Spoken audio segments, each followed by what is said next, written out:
Hello students, welcome to Dikshan Subject. I am Ashish Singh, your science teacher, and we are going to study about the second part of your first chapter, which name is nutrition in plants. Students, this is the second part. It means we already studied about the first part, and this part is also going to be very interesting for you.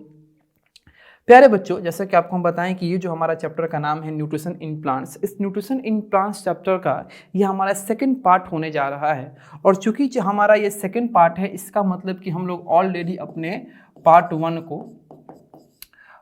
को हम लोग already क्या कर चुके हैं, cover कर चुके हैं। ठीक है, तो आप जानते ही हो हमेशा हम कोई भी नेक्स्ट पार्ट को अगर हम स्टार्ट करते हैं तो उससे पहले हम प्रीवियस पार्ट में जो भी आपको पढ़ाएं उसका एक शॉर्ट रिव्यू दे देते हैं। तो ऐसे ही हम इस बार भी अपने पार्ट वन का एक शॉर्ट रिव्यू आपको देने जा रहे हैं। जो लोग कोई याद नहीं होगा वो बच्चे क्या करेंगे, इस शॉर्ट रिव्यू से याद कर लेंगे, वो समझ लेंगे कि हम लोग पार्ट वन में क्या क्या चीज़ पढ़े हुए हैं। ठीक है, तो आइए बाबू आपको हम बताते हैं। सबसे पहले तो हम लोग पढ़े थे अपने न्यूट्रिशन के इंट्रोडक्शन को कि न्यूट्रिशन होता क्या है। सबसे पहले हम लोग क्या जाने थे, न्यूट्रिशन के इंट्रोडक्शन को।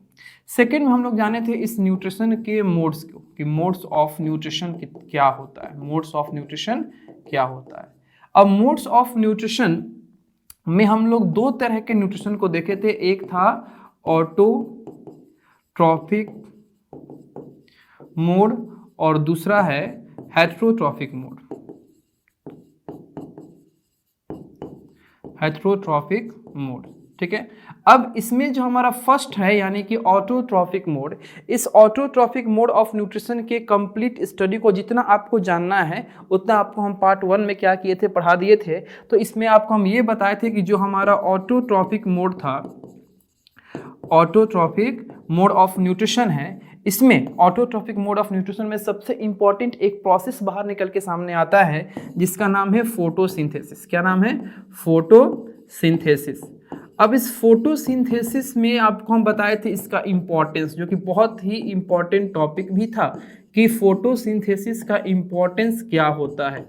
फोटोसिंथेसिस का इंपॉर्टेंस क्या होता है हमारे लिए भी, यानी ह्यूमन बीइंग के लिए भी, एनिमल्स के लिए भी, और आपका उन प्लांट्स के लिए भी जो उस फोटोसिंथेसिस के प्रोसेस को परफॉर्म करके और अपने फूड का प्रिपरेशन कर रहे हैं। ठीक है, तो ये आपका कल का चर्चा था nutrition, mode of nutrition, autotrophic mode of nutrition. ठीक है, तो ऑटोट्रॉफिक मोड में इतना अब हम आपसे बात किए थे और आपको हम कल ही यानी कि आपका प्रीवियस पार्ट में ही आपको हम हेटेरोट्रॉफिक मोड ऑफ न्यूट्रिशन भी स्टार्ट कर दिए थे।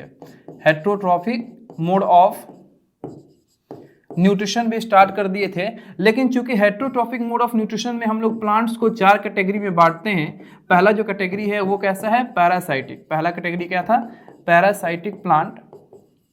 दूसरा कैटेगरी था सेप्रोफाइटिक, सेप्रोफाइटिक प्लांट। तीसरा कैटेगरी है सिम्बायोटिक प्लांट, सिम्बायोटिक प्लांट। और चौथा कैटेगरी है इंसेक्टिवोरस प्लांट।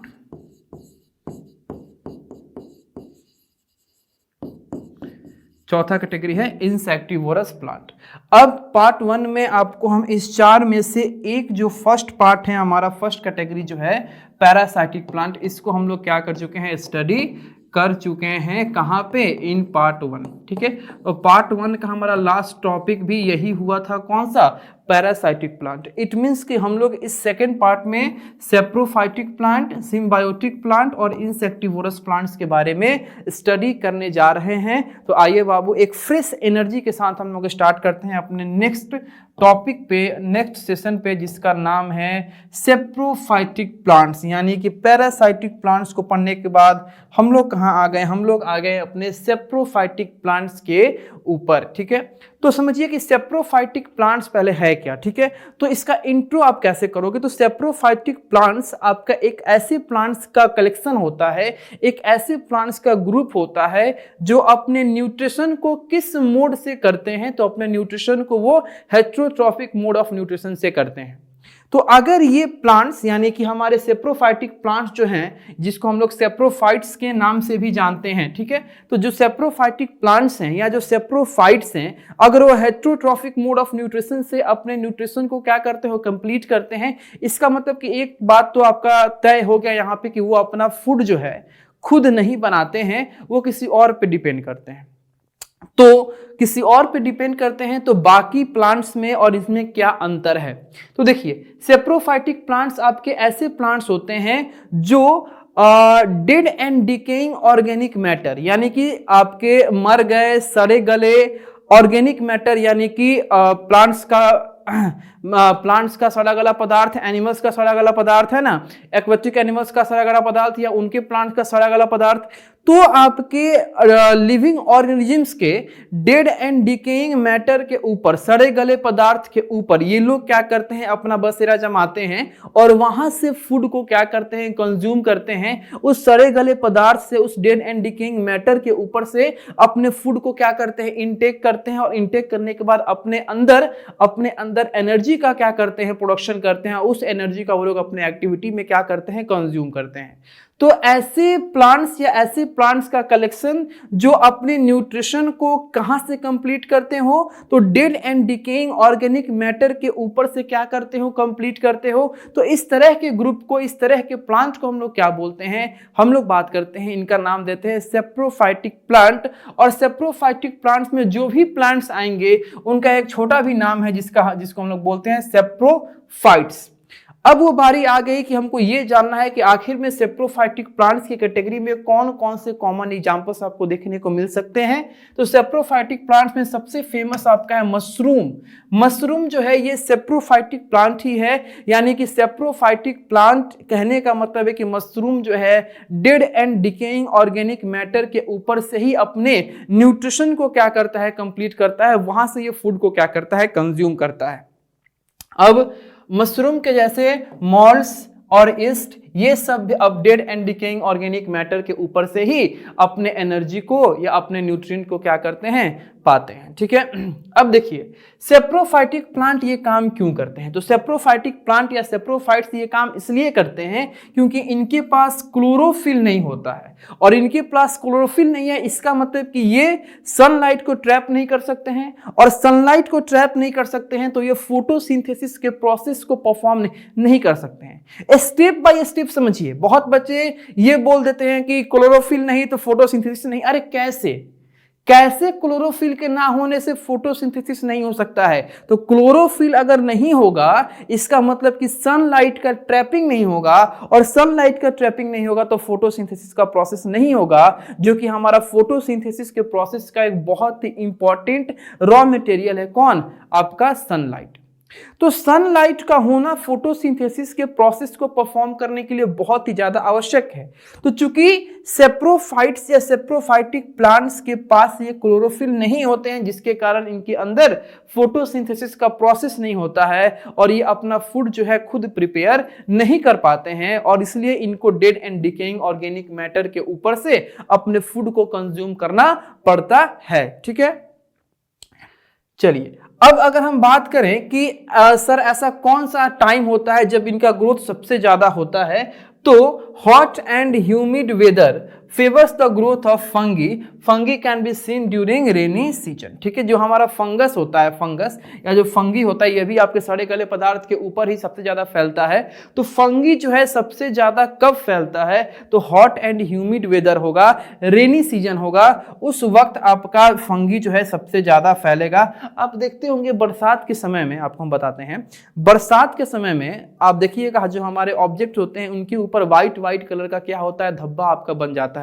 व्हाइट कलर का क्या होता है, आपके बॉर्डर्स, आपके स्किल्स बन जाते हैं, वही फंगी होता है। वही क्या होता है, फंगी होता है। ठीक है, चलिए अब हम लोग सेप्रोफाइटिक प्लांट्स या सेप्रोफाइट्स को पढ़ने के बाद हम लोग अपने हेटेरोट्रॉफिक मोड ऑफ न्यूट्रिशन के तीसरे और एक बहुत ही इंपॉर्टेंट कैटेगरी पे बढ़ते हैं, जिसका नाम है इंसेक्टिवोरस प्लांट। जिसका नाम क्या है, इंसेक्टिवोरस प्लांट। अब समझिए कि ये इंसेक्टिवोरस प्लांट अगर इसका नाम है, इसके नाम में इसका रोल छुपा हुआ है।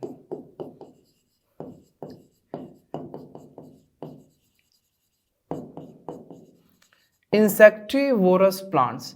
इंसेक्टिवोरस में एक वर्ड है इंसेक्ट, एक वर्ड है इंसेक्ट, समझिएगा। अब देखिए इंसेक्टिवोरस प्लांट में जो वर्ड इंसेक्ट है इसमें क्या इसका रोल है। तो इंसेक्टिवोरस प्लांट सबसे खास बात यह है कि इंसेक्टिवोरस प्लांट जो है ये अपने न्यूट्रिशन को कंप्लीट करने के लिए या एक किसी खास पर्पस के लिए ये इंसेक्ट्स को क्या करते हैं, खाते हैं। इंसेक्ट्स को क्या करते हैं, अपने फूड बनाते हैं। इंसेक्ट्स को क्या करते हैं, अपने फूड के फॉर्म में इनटेक करते हैं। अब समझिए सुनने में कितना आपको उल्टा लग रहा है, क्योंकि आज तक तो हम लोग ये चीज सुने हैं कि इंसेक्ट जो हैं कीड़े मकोड़े हैं जो फसलों को बर्बाद कर दिए, फसलों को खा गए, यानी कि पौधे को खा गए। लेकिन अब आपको ये बताया जा रहा है कि कुछ प्लांट्स भी होते हैं जो इंसेक्ट्स को खाते हैं, और ये सच है कि हाँ कुछ प्लांट्स होते हैं जो इंसेक्ट्स को क्या करते हैं, खाते हैं। अब ये इंसेक्ट का खाने का मेन रीजन क्या होता है। अब देखिए इंसेक्ट को खाते हैं इसलिए हम इनको हेटेरोट्रॉपिक मोड ऑफ न्यूट्रिशन में डाले हैं। इसका मतलब ये मत समझिएगा कि ये इंसेक्टिवोरस प्लांट्स जो है ये अपना फूड खुद नहीं बनाते हैं। हमारा इकलौता इंसेक्टिवोरस प्लांट ही एक ऐसा कैटेगरी है हेटेरोट्रॉपिक मोड ऑफ न्यूट्रिशन में होने के बावजूद भी वो अपना फूड जो है खुद प्रिपेयर करता है। अब इसलिए करता है कि जितने भी हमारे इंसेक्टिवोरस प्लांट होते हैं उनका बॉडी जो होता है ग्रीन होता है, और किसी भी प्लांट का बॉडी ग्रीन तभी हो सकता है या किसी भी प्लांट का कोई पार्ट ग्रीन तभी हो सकता है जब उसके पास उस जगह पे क्या मौजूद हो, क्लोरोफिल मौजूद हो। अगर क्लोरोफिल होगा तो फोटोसिंथेसिस का प्रोसेस होगा, क्योंकि सनलाइट का ट्रैपिंग होगा। तो सर जो आपने बताया यहां से तो एक चीज तो क्लियर हो गया कि इंसेक्टिवोरस प्लांट्स के पास क्लोरोफिल होता है, चूंकि इनका बॉडी ग्रीन होता है और क्लोरोफिल होता है तो सनलाइट का ट्रैपिंग होगा। सनलाइट का ट्रैपिंग होगा इसका मतलब कि आपका फोटोसिंथेसिस का प्रोसेस भी होगा, और फोटोसिंथेसिस का प्रोसेस होगा इसका मतलब कि फूड बनेगा, खाना बनेगा। तो अगर फोटोसिंथेसिस का प्रोसेस हो रहा है, खाना बन रहा है, तो भी इसको ऐसी क्या जरूरत पड़ गई कि इन खास तरह के प्लांट्स को इंसेक्ट को खाना पड़ा, इंसेक्ट को खाना पड़ा। ठीक है, तो अभी 2 मिनट में आपको बताते हैं। उससे पहले हम लोग अपने इंट्रो को थोड़ा समझ लेते हैं कि इंसेक्टिवोरस प्लांट होते क्या है या होता क्या है। तो the plants which eat small insects like spiders are called insectivorous plants. ठीक है, ऐसे प्लांट्स जो छोटे छोटे कीड़े मकोड़े को, इंसेक्ट्स को क्या करते हो, खाते हो, जैसे कि स्पाइडर हो गया, उस तरह के प्लांट को हम लोग क्या बोलेंगे, इंसेक्टिवोरस प्लांट बोलेंगे। और इस इंसेक्टिवोरस प्लांट के पास किसी कीड़े को खा जाने की शक्ति इसलिए होती है क्योंकि इस इंसेक्टिवोरस प्लांट का जो स्ट्रक्चर होता है वो बाकी प्लांट से क्या होता है, अलग होता है। बाकी प्लांट का जैसा आपका फ्लावर है, बाकी प्लांट का जैसा आपका स्ट्रक्चर है, उससे आपका हट के स्ट्रक्चर इस इंसेक्टिवोरस प्लांट का होता है। और इंसेक्टिवोरस प्लांट का स्ट्रक्चर आपका वेल डिजाइन होता है क्या करने के लिए, किसी इंसेक्ट को ट्रैप करने के लिए, किसी इंसेक्ट को पकड़ने के लिए।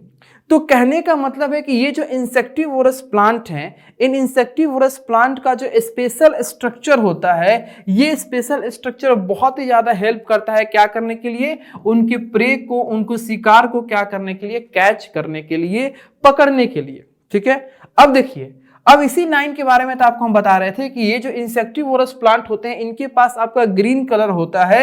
ग्रीन कलर का मतलब कि इनके पास क्लोरोफिल है, और क्लोरोफिल है तो ये अपना फूड खुद प्रिपेयर कर सकते हैं। जब अपना फूड ये खुद प्रिपेयर करते हैं तो आखिर में इंसेक्ट को फिर क्यों खाते हैं। तो ये इंसेक्ट को इसलिए खाते हैं, ध्यान से समझिएगा, ध्यान से सुनिएगा कि ये इंसेक्टिवोरस प्लांट इंसेक्ट्स को इसलिए खाते हैं क्योंकि ये जिस सॉइल में पाए जाते हैं, ये जिस सॉइल में रहते हैं, उस सॉइल में आपका न्यूट्रिएंट्स की क्या होती है, कमी होती है। और खास प्रकार में यानी कि अगर एक बार में किसी पार्टिकुलर न्यूट्रिएंट्स का या किसी पार्टिकुलर इंपॉर्टेंट सब्सटेंस का हम बात करें तो नाइट्रोजन की कमी होती है। यानी इंसेक्टिवोरस प्लांट जिस सॉइल में भी होते हैं उस सॉइल में नाइट्रोजन की कमी होती है।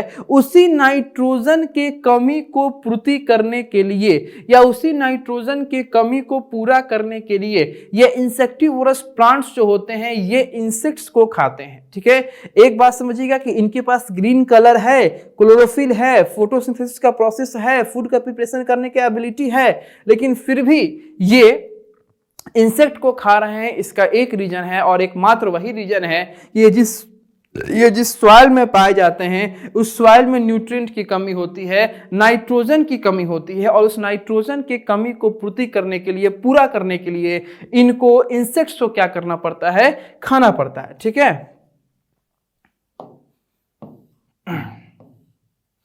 चलिए अब आपको हम इस इंसेक्टिवोरस प्लांट्स के बारे में थोड़ा अच्छे से बताएं, इसको ये पिक्चर दिखा के आपको थोड़ा सा बताएं कि ये कैसे अपने इंसेक्ट्स को ट्रैप करते हैं। ठीक है, आई होप कि आपको पिक्चर ये क्लियर आपको दिखाई दे रहा होगा। ये जो पिक्चर है ये पिक्चर है पीचर प्लांट का। ये किसका है, पीचर प्लांट, पीचर प्लांट।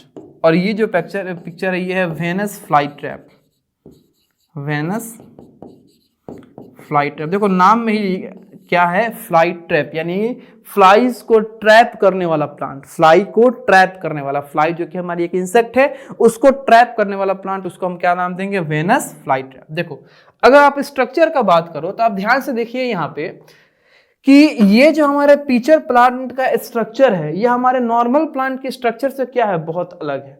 अब नॉर्मल प्लांट के स्ट्रक्चर से ये किस तरीके से अलग है, इस पीचर प्लांट का जो माउथ है, इस माउथ के पास एक वैकेंट स्पेस है, इस माउथ के पास एक वैकेंट स्पेस है, और इस पीचर प्लांट का जो पूरा बॉडी है वो जैसे जैसे नीचे की तरफ बढ़ रहा है वैसे वैसे पतला होते जा रहा है। इसमें नहीं, इसमें आपको अच्छे से दिखाई देगा कि इस पीचर प्लांट का बॉडी जैसे जैसे ये नीचे आ रहा है वैसे वैसे ये पतला हो रहा है। अब इसमें आपके डाइजेस्टिव जूसेस होते हैं, ये जो आपका होल है, ये जो आपका होल है, इसमें डाइजेस्टिव जूसेस होते हैं। कोई भी इंसेक्ट आता है तो इस जगह पे अगर आके बैठा तो बैठने के बाद ये इसमें क्या हो जाता है, फंस जाता है, और जब ये फंस जाता है तब ये जो हमारा पीचर प्लांट है ये डाइजेस्टिव जूस को सेक्रेट करना स्टार्ट करता है, इसको पता चलता है, ठीक है, इसको मैसेज मिलता है, तो ये डाइजेस्टिव जूसेस को सेक्रेट करना स्टार्ट करता है। और वो डाइजेस्टिव जूसेस क्या करते हैं कि उस इंसेक्ट को पूरी तरीके से डाइजेस्ट कर देते हैं, और डाइजेस्ट करने के बाद उस इंसेक्ट के अंदर से न्यूट्रिएंट्स को निकाल के और इसके बॉडी में ट्रांसफर करते हैं। अब सर अभी आपने कुछ देर पहले बताया कि इसका बॉडी जो है ये पतला है, तो ये इसका बॉडी जो जैसे जैसे नीचे आपका जा रहा है वैसे वैसे इसका बॉडी पतला होते जा रहा है, तो इसका क्या रोल है? तो देखिए अगर इसका बॉडी जैसे जैसे नीचे जा रहा है वैसे वैसे पतला हो रहा है तो इसमें बहुत बड़ा ये रोल है कि ये इंसेक्ट जो होगा ये नीचे से आपका निकल नहीं पाएगा, नीचे जाएगा तो ये फंस जाएगा और फिर ये ऊपर आएगा और जिस जगह पे उसको डाइजेस्ट होना है उसी जगह पे वो अच्छे से क्या होगा, डाइजेस्ट होगा। तो ये आपका कहानी होता है किसका, इस आपका पीचर प्लांट का। नेक्स्ट है हमारा वेनस फ्लाई ट्रैप, कि वेनस फ्लाई ट्रैप में आपके कैसे इंसेक्ट्स जो हैं वो आपके ट्रैप किए जाते हैं या पकड़े जाते हैं। तो देखिए ये जो वेनस फ्लाई ट्रैप है इसके पास आपका एक लॉब जैसा निकला हुआ आपके दो स्ट्रक्चर का माउथ होता है। ये आपका फर्स्ट लॉब है, इसको हम लोग क्या बोलेंगे, फर्स्ट लॉब। ये जो है ये फर्स्ट लॉब है और ये जो है ये सेकेंड लॉब है। ये जो है ये क्या है, सेकेंड लॉब है। ये हमारा फर्स्ट लॉब हो गया और ये जो होगा ये सेकेंड लॉब हुआ। अब समझिए कि इसको आपको कुछ इस प्रकार से इसका स्ट्रक्चर खुला हुआ रहेगा, ठीक है। अब इसका स्ट्रक्चर जब नेचुरली रहेगा, जब कोई भी इंसेक्ट इस पे आके बैठे नहीं है तो ये नॉर्मली ऐसा क्या है, ओपन है। जब नॉर्मली ऐसे ओपन है तो अगर बीच में कोई इंसेक्ट आके बैठा या यानी कि बीच में कोई इंसेक्ट आके बैठा तो इसके जो ऊपर नीचे दोनों लॉब निकले हुए हैं, ऊपर नीचे दोनों जो लॉब निकले हुए हैं एक दूसरे से अट्रैक्ट होते हैं, और जब अट्रैक्ट होना चालू करेंगे और ये एक दूसरे के अंदर क्या हो जाएंगे, पूरी तरीके से फंस जाएंगे। और जब एक लॉब दूसरी लॉब के अंदर पूरी तरीके से फंस गया तो अंदर वाला जो इंसेक्ट है वो तो बाहर निकल नहीं पाएगा। जब अंदर वाला इंसेक्ट बाहर निकल नहीं पाएगा तो वो अंदर ही फंसा रहेगा और उस प्लांट के द्वारा क्या किया जाएगा, डाइजेस्टिव जूस को सेक्रेट किया जाएगा और फिर उस इंसेक्ट को क्या किया जाएगा, डिस्ट्रॉय करके उसमें से न्यूट्रिएंट को क्या किया जाएगा, गेन किया जाएगा, एक्वायर किया जाएगा। तो इस तरीके से ये पीचर प्लांट वर्क करता है। तो इस पीचर प्लांट में सबसे ज्यादा इंपॉर्टेंट होता है इसका ये लॉब, ठीक है। अब यहाँ पे आपका छोटे छोटे हेयर्स होते हैं, इधर क्या होते हैं, छोटे छोटे हेयर्स होते हैं। ये आपका 3 ट्रिगर्ड हेयर्स आपको दिखाई दे रहा होगा। तो ये हेयर्स का काम क्या है, अब इसी हेयर्स पे जब आके हमारे इंसेक्ट बैठेंगे तो वो क्या होंगे, फंस जाएंगे, वो निकल नहीं पाएंगे। और जब इस हेयर्स के बीच में वो फंस जाएंगे तो फंसने के बाद वो आपका लॉब क्या होगा, धीरे धीरे बंद होगा। बंद होने के बाद उसी के अंदर क्या हो जाएंगे, वो क्लोज होंगे, और क्लोज होने के बाद इसके द्वारा डाइजेस्टिव जूस सेक्रेट किया जाएगा और वो डाइजेस्टिव जूस क्या करेगा, उस इंसेक्ट को, उस पार्टिकुलर इंसेक्ट को पूरी तरीके से क्या करेगा, डिस्ट्रॉय करेगा, और उसको डाइजेस्ट करने के बाद उसके अंदर से क्या निकालेगा, न्यूट्रिएंट्स को क्या करेगा, बाहर निकालेगा, ठीक है। तो ये कहानी होती है किसकी, पीचर प्लांट की, ये कहानी होती है किसकी, वेनस फ्लाई ट्रैप की, जो दोनों किस कैटेगरी में आते हैं, तो दोनों के दोनों ये इंसेक्टिवोरस प्लांट्स के कैटेगरी में आते हैं और ये दोनों हेटेरोट्रॉफिक मोड ऑफ न्यूट्रिशन में भी आते हैं। लेकिन लेकिन लेकिन खास बात ये है कि हेटेरोट्रॉफिक मोड ऑफ न्यूट्रिशन में आने के बाद भी इनका बॉडी ग्रीन होता है और ग्रीन होने के चलते ये अपना फूड भी खुद से प्रिपेयर कर सकते हैं और करते हैं। और इनको इंसेक्ट खाने की जरूरत इसलिए पड़ती है कि क्योंकि ये जिस भी सॉइल में पाए जाते हैं उस सॉइल में न्यूट्रिएंट की कमी होती है और उस न्यूट्रिएंट की या नाइट्रोजन की कमी होती है। तो उस न्यूट्रिएंट की या नाइट्रोजन की कमी को पूर्ति करने के लिए, पूरा करने के लिए इनको इंसेक्ट्स को ईट करना पड़ता है। ठीक है, चलिए नेक्स्ट हम लोग प्रोसीड कर रहे हैं किधर, सिम्बायोटिक प्लांट्स की तरफ। ठीक है, यानी कि थोड़ा सा आपको हम बता दें कि जो ये हमारा हेटेरोट्रॉफिक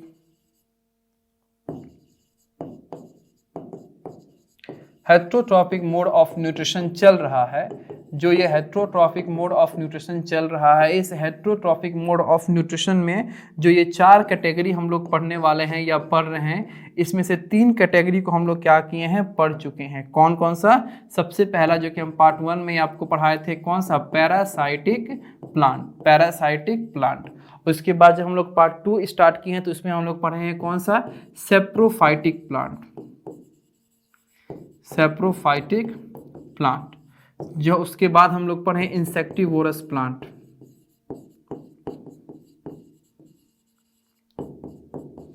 और अब हम लोग पढ़ने जा रहे हैं सिम्बायोटिक प्लांट। अब हम लोग पढ़ने जा रहे हैं सिम्बायोटिक प्लांट के बारे में। ठीक है, चलिए ध्यान दीजिए।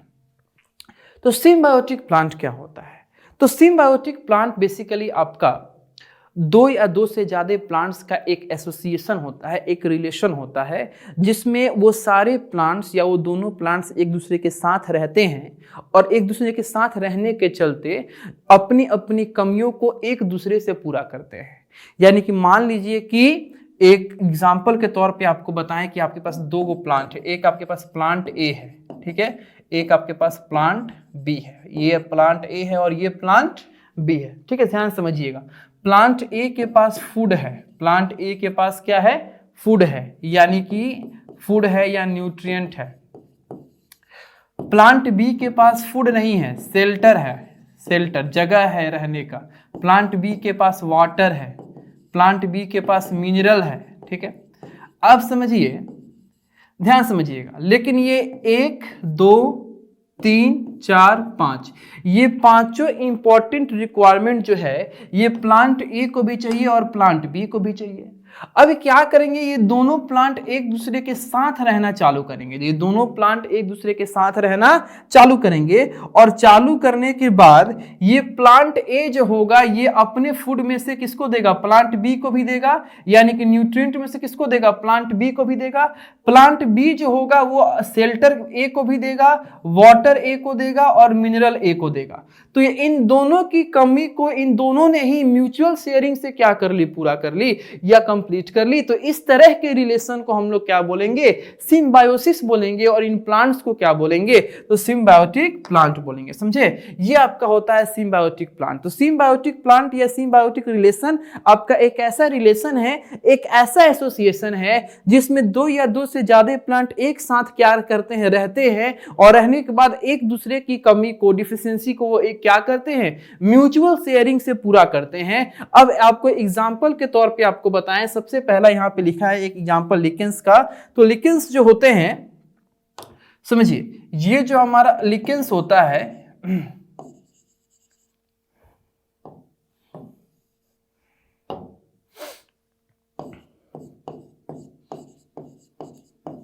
ये आपका एक एसोसिएशन होता है किसका, ये लिकेंस जो है ये एसोसिएशन होता है फंगी का या फंगस का और ग्रीन एल्गी का, फंगस का और ग्रीन एल्गी का। अब समझिएगा कि फंगस के और ग्रीन एल्गे के एसोसिएशन को या एक साथ रहने को हम क्या बोलेंगे, लिकेंस बोलेंगे।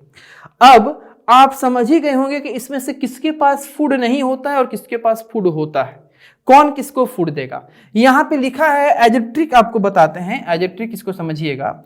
यहां पे इसका नाम क्या है, इसका नाम है ग्रीन एल्गे। अब चूंकि इसका नाम ग्रीन एल्गे है तो इससे हाइट सी बात है, इसका कलर कैसा होता है, ग्रीन होता है।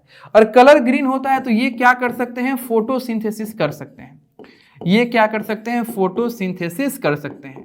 अब चूंकि ये फोटोसिंथेसिस करते हैं, इसका मतलब कि अपना फूड जो है प्रिपेयर कर देंगे। ये अपना फूड क्या करेंगे, प्रिपेयर करेंगे। तो अगर अपना फूड प्रिपेयर करेंगे तो इनके पास एक चीज आ गया, क्या आ गया, फूड आ गया। फूड यानी कि इनके पास क्या आ गया, न्यूट्रिएंट आ गया। इनके पास फूड आ गया यानी कि न्यूट्रिएंट आ गया, कोई दिक्कत इसमें नहीं। जो फंगस होते हैं इनके पास शेल्टर होता है। इनके पास क्या होता है, शेल्टर होता है। इनके पास क्या होता है, वाटर होता है। इनके पास क्या होता है, मिनरल्स होता है। ठीक है, अब समझिए। लेकिन ये चारों चीज यानी कि ये 3 और ये चौथा, ये चारों चीज इन दोनों को रिक्वायर्ड होता है। तो ग्रीन एल्गी क्या करेगा कि फूड दे देगा किसको, फंगस को, और उसके बदले में फंगस क्या करेगा, शेल्टर, वाटर और मिनरल। शेल्टर, वाटर और मिनरल किसको देगा, ग्रीन एल्गे को। तो यहां पे इंपॉर्टेंट सब्सटेंसेस का या इंपॉर्टेंस कंडीशंस का क्या हो रहा है, म्यूचुअल शेयरिंग हो रहा है। और म्यूचुअल शेयरिंग को करके ये दोनों एक दूसरे के साथ एसोसिएट होकर क्या करते हैं, रहते हैं। और इसी के एसोसिएशन को हम लोग क्या बोलते हैं, लिकेंस बोलते हैं। और इस तरीके से ये अपने न्यूट्रिशन को क्या करते हैं, कंप्लीट करते हैं। इस तरीके से अपने न्यूट्रिशन को क्या करते हैं, कंप्लीट करते हैं। ठीक है, एक आपको एग्जांपल हम और देंगे, एक एग्जांपल आपको हम और देंगे कि some fungi live in the roots of the trees provide nutrients to the. अब समझिएगा इसको और अच्छे से समझिए। अभी हम लोग क्या पढ़े थे, लिकेंस का एग्जांपल। दूसरा हम लोग पढ़ेंगे कि जो फंगस होते हैं या जो फंगी होते हैं, ये आपके प्लांट्स के रूट्स में पाए जाते हैं। प्लांट्स के रूट्स में पाए जाते हैं। अब समझिए, अगर फंगस प्लांट के रूट्स में पाया जाता है तो ये दोनों का भी आपका कौन सा रिलेशन है, सिम्बायोसिस है। ये दोनों एक दूसरे के साथ म्यूचुअल शेयरिंग करके एसोसिएशन में रहते हैं, इसलिए इनके रिलेशन को हम क्या बोलेंगे, सिम्बायोसिस बोलेंगे।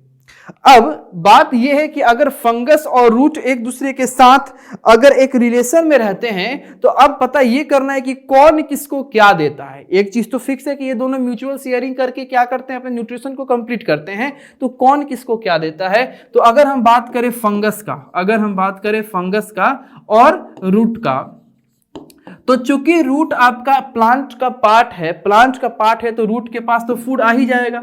रूट के पास क्या आ जाएगा, फूड आ जाएगा। कहां से, क्योंकि उसके लीफ जो होंगे फोटोसिंथेसिस का प्रोसेस करेंगे तो रूट के पास क्या आ गया, फूड आ गया।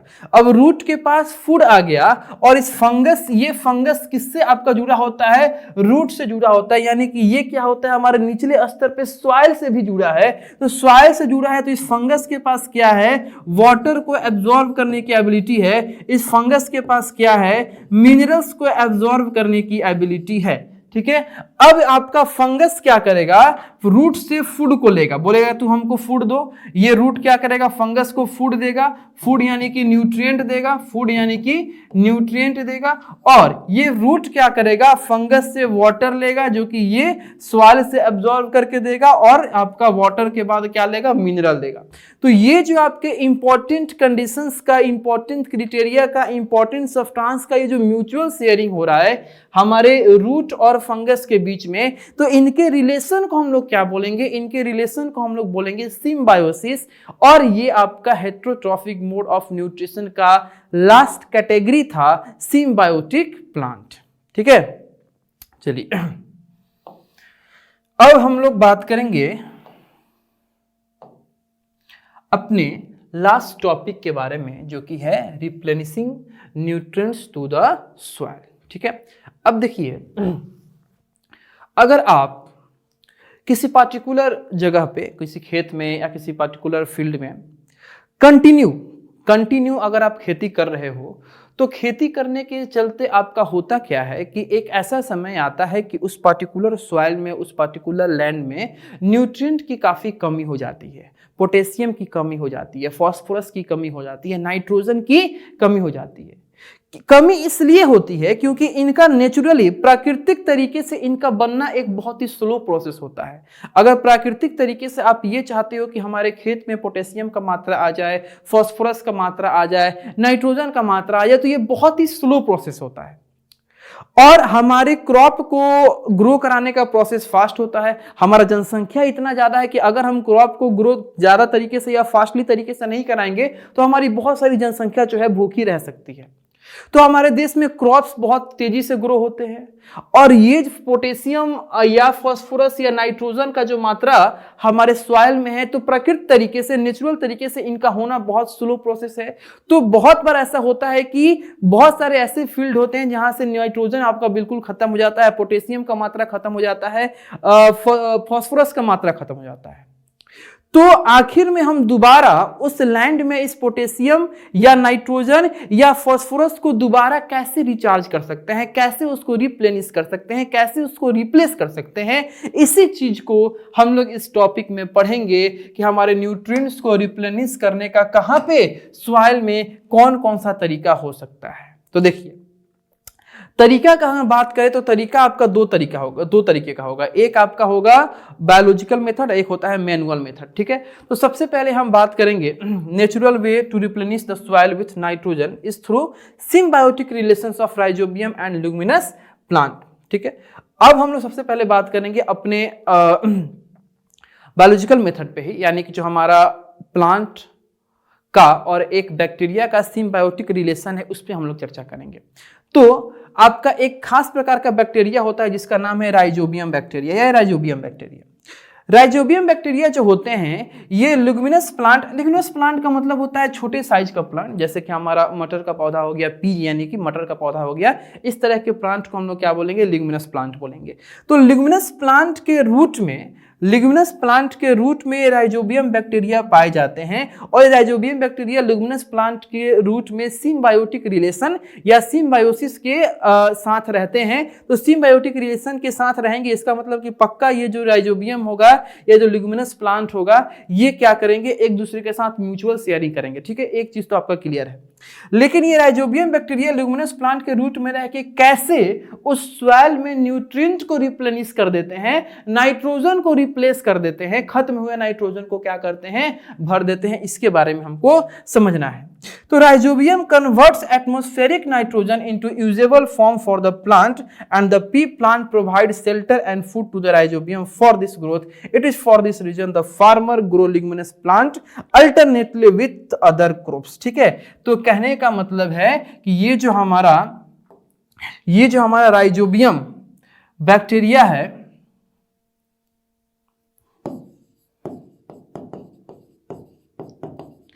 ये जो हमारा राइजोबियम बैक्टीरिया है ये सिम्बायोटिक रिलेशन के साथ रहता है। किसके साथ, सिम्बायोटिक रिलेशन के साथ रहता है लिग्मिनस प्लांट के रूट के साथ। अब लिग्मिनस प्लांट के रूट के साथ रहेगा तो सिम्बायोटिक रिलेशन में कौन किसको क्या देगा, तो ये जो हमारा राइजोबियम बैक्टीरिया है ये क्या करता है, हमारे एटमॉस्फेयर से नाइट्रोजन को निकाल के, जो कि आप भी जानते हो कि एटमॉस्फेयर में हमारा 78% क्या है, नाइट्रोजन है। 78% क्या होता है, नाइट्रोजन होता है। तो हमारे एटमॉस्फेयर से नाइट्रोजन को निकाल के राइजोबियम क्या करता है, सॉइल में उसको प्लेस करता है। सॉइल में क्या करता है, प्लेस करता है। समझिएगा, राइजोबियम क्या करेगा, हमारे एटमॉस्फेरिक नाइट्रोजन को एटमॉस्फेयर से निकाल के सॉइल में प्लेस करेगा और बदले में ये लिग्मिनस प्लांट का रूट इसको क्या देगा, तो शेल्टर देगा। बदले में इस आपका लिग्मिनस प्लांट का रूट इसको क्या देगा, तो रहने के लिए आपका रुकने के लिए, आपका रहने के लिए क्या देगा, शेल्टर देगा। तो इस तरीके से ये जो हमारा राइजोबियम बैक्टीरिया है ये एटमॉस्फेरिक कंडीशन या एटमॉस्फेयर में से नाइट्रोजन को निकाल के और कहां प्लेस करता है, सॉइल में रिचार्ज करता है, प्लेस करता है। और यही कारण है कि जो भी हमारे किसान होते हैं वो अपने मेन फसल में यानी मेन जो क्रॉप है उसके साथ साथ अल्टरनेटिव मेथड में इस लिग्मिनस प्लांट को भी ग्रो कराते हैं। लिग्मिनस प्लांट से उनका कोई ये ऐसा फायदा नहीं है कि उससे उनको कोई अनाज मिलेगा। तो लिग्मिनस प्लांट से आपका ये होता है कि ये राइजोबियम बैक्टीरिया उनके जड़ों में आ जाते हैं और आने से एटमॉस्फेयर के नाइट्रोजन को सॉइल में फिक्स करते हैं, सॉइल में रिचार्ज करते हैं और वो सॉइल जो होता है वो आपका नाइट्रोजन के साथ फुलफिल हो जाता है और फिर से उस सॉइल में आपका न्यूट्रिएंट जो है रिचार्ज हो जाता है, रिप्लेनिश हो जाता है। ठीक है, तो बाबू ये हमारा सेकंड पार्ट यहाँ पे आके कंप्लीट हुआ और इस तरीके से हम लोग पार्ट 1 और पार्ट 2 के कंप्लीट स्टडी को करके हम इस चैप्टर के कंप्लीट एक्सप्लेनेशन को, कंसेप्ट को जितना आपको जानना था अच्छे से बताने का प्रयास किए हैं। आई होप आपको अच्छे से समझ में आया होगा। मिलते हैं आपसे एक नए वीडियो में, यानी कि एक नए चैप्टर के पार्ट 1 में। तब तक के लिए थैंक यू और मन लगा के पढ़ाई कीजिए।